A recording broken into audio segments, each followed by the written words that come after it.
The guard's hand slammed down on the counter. "Ma'am, I don't care what your paperwork says. You're not getting on this base." Colonel Sloane Barrett stood motionless in her civilian clothes, white blouse, jeans, casual ponytail. She didn't argue, she didn't raise her voice. She simply pulled out her phone and dialed a number from memory. "This is Colonel Barrett," she said calmly. "I'm at the front gate. Send the convoy." The two guards exchanged confused glances. They had no idea that in exactly 4 minutes, 3 black sedans carrying a 3-star general would screech to a halt in front of them. And when that general stepped out, he wouldn't be there to arrest the woman they'd just blocked. He'd be there to salute her. Sloane had arrived at Fort Henderson after a 6-hour drive from Washington, D.C. The Pentagon had been very clear about her mission. This base was falling apart. Discipline was non-existent. Morale was at rock bottom. The previous commander had been relieved of duty after a series of scandals that made national headlines. She had deliberately dressed in civilian clothes for her first day. She wanted to see the base as it truly was, not the polished version commanders usually saw during official visits. As she approached the checkpoint that morning, the signs were immediately clear. The guard booth windows were smudged, cigarette butts littered the entrance despite no smoking signs. The American flag looked like it hadn't been properly folded in weeks. Private Dawson, barely 22, was leaning against the booth talking about his weekend plans. Sergeant Keller, maybe 26, was scrolling through his phone with one hand while holding a coffee in the other. Neither noticed her approach. "Excuse me," Sloane said politely. Dawson looked up with an annoyed expression, as if she'd interrupted something important. "Yeah? Can I help you?" He didn't stand, didn't salute. His uniform was wrinkled, his hair too long, and there was a visible coffee stain on his shirt. Sloane reached into her small leather bag and pulled out her military ID and transfer orders. She placed them on the counter without a word. Dawson picked them up reluctantly, barely glancing at them. "Ma'am, this says you're a colonel, but you're not in uniform. I'm going to need to verify this." Sergeant Keller finally looked up from his phone. He squinted at Sloane, taking in her civilian appearance with obvious skepticism. "Let me see those." His tone suggested he thought this was some kind of mistake, or worse, a fraud. Keller studied the documents more carefully than Dawson had, but his expression remained doubtful. "Ma'am, these orders say you're supposed to take command of Fort Henderson, but we didn't get any notification about a new CO arriving today." "Check with the base commander's office," Sloane said evenly. Keller hesitated, then picked up the phone. While he dialed, Sloane observed the checkpoint more carefully.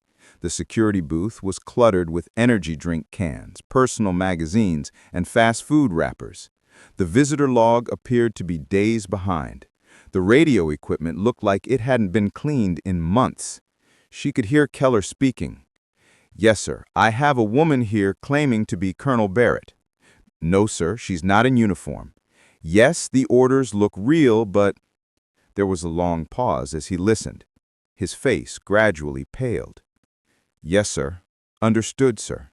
He hung up and turned back to Sloane, his demeanor completely changed.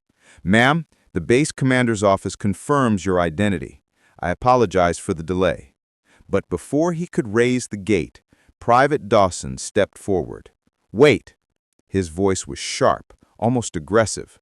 "Sarge, I don't care what some phone call says. Look at her. She's not in uniform. She doesn't even look like a soldier." Sloane watched this moment with fascination. A private was openly overruling his sergeant based on nothing but personal opinion. This wasn't just a gate security problem. This was a complete breakdown of military discipline. When Dawson grabbed her transfer orders off the counter to examine them himself, something in his dismissive tone triggered a memory. Sloane wasn't at the gate anymore. She was back in the Pentagon 6 months earlier. The fluorescent lights became natural sunlight streaming through high windows. The smell of cheap coffee became polished mahogany and leather.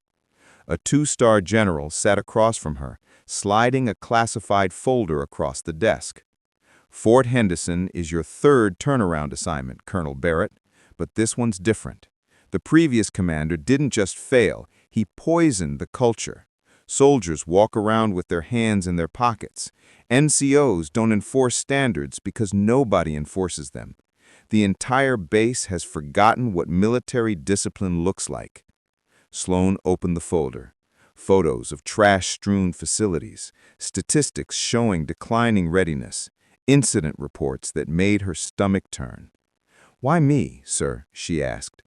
"Because you don't just fix bases, Barrett. You teach people to care again.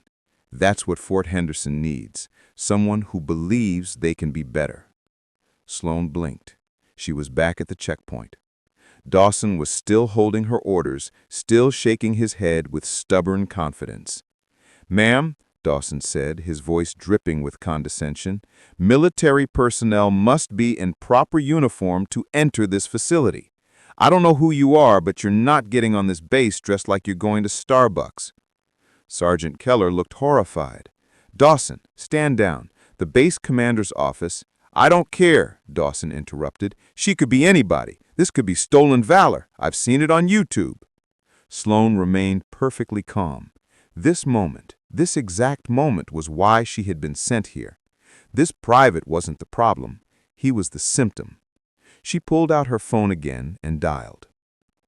"This is Colonel Barrett," she said clearly, loud enough for both guards to hear. "I'm at the front gate of Fort Henderson.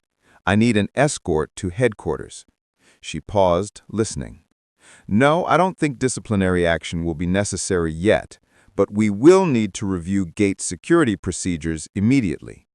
The color drained from Dawson's face. The sound started as a low rumble in the distance, not the casual hum of civilian traffic, the deep, synchronized roar of military convoy vehicles moving with purpose. Dawson and Keller both turned toward the sound, their expressions shifting from confusion to dread. 3 black Chevrolet Tahoes appeared on the access road, government plates gleaming in the morning sun. They weren't moving at a leisurely pace. They were moving like a rapid response team. The vehicles screeched to a halt just feet from the checkpoint. Doors flew open simultaneously, perfectly synchronized, perfectly military. Out stepped 6 soldiers in dress blues, majors, colonels. Their chest ribbons glinted in the sunlight with every movement. Then the rear door of the lead vehicle opened. Lieutenant General Marcus Stone emerged, 3 silver stars gleaming on his shoulders. Both guards snapped to attention, their bodies rigid with terror. The general walked directly toward Sloane, his polished boots clicking on the pavement with each step. He stopped precisely 3 feet in front of her. Then he delivered the sharpest, most perfect salute she'd seen in months. "Colonel Barrett," his voice boomed across the checkpoint, "it is an honor to escort you to your new command, ma'am." Sloane returned the salute crisply, then turned to face the 2 guards who looked like they wanted to disappear into the pavement. General Stone's voice carried across the entire area. "For those who don't know, this is Colonel Sloane Barrett. She's been personally selected by the Pentagon to assume command of Fort Henderson. Over the past 4 years, she's turned around 3 bases that were deemed unsalvageable. She doesn't just fix buildings, she fixes military culture." He turned his gaze to Dawson and Keller. His voice dropped to ice. "You 2 just prevented your commanding officer from entering her own base because you decided she didn't look like a colonel. Let me be very clear about something. Colonel Barrett has more combat leadership experience than your entire chain of command combined." Dawson looked like he might be sick. Keller was standing so rigidly at attention he was shaking. But Sloane raised her hand. "General Stone, permission to address these soldiers." Stone looked surprised, but stepped back. "Granted, ma'am." Sloane walked closer to both guards. Her voice was calm, but it carried absolute authority. "Private Dawson, Sergeant Keller, what happened here today is not primarily your fault. It's a leadership failure. No one trained you properly. No one communicated my arrival. No one taught you that military bearing is about respect and discipline, not about what someone's wearing. She paused, letting that sink in. But here's what you're going to learn. In the military, we judge people by their actions, their competence, and their character, not by whether they match our expectations. You made assumptions based on appearance. That ends today. 6 months later, Sloane stood at the same gate where her command had begun. The transformation was remarkable. The checkpoint was spotless. The guards were sharp, professional, their uniforms immaculate. Private Dawson, now Specialist Dawson, was serving as the senior gate guard. When he saw Sloane approaching, he immediately snapped to attention and delivered a perfect salute. "Good morning, Colonel Barrett. All security protocols current. No issues to report, ma'am." Sloane returned his salute with pride. "Thank you, Specialist. I heard you're presenting at the Regional Security Conference next month." "Yes, ma'am. Sergeant Keller and I developed new gate procedures that 3 other bases have requested to adopt. We're honored to share what we learned." As Sloane walked through the base, she saw the evidence everywhere. Clean facilities, proud soldiers, excellence as the standard, not the exception. Fort Henderson wasn't just fixed, it was thriving.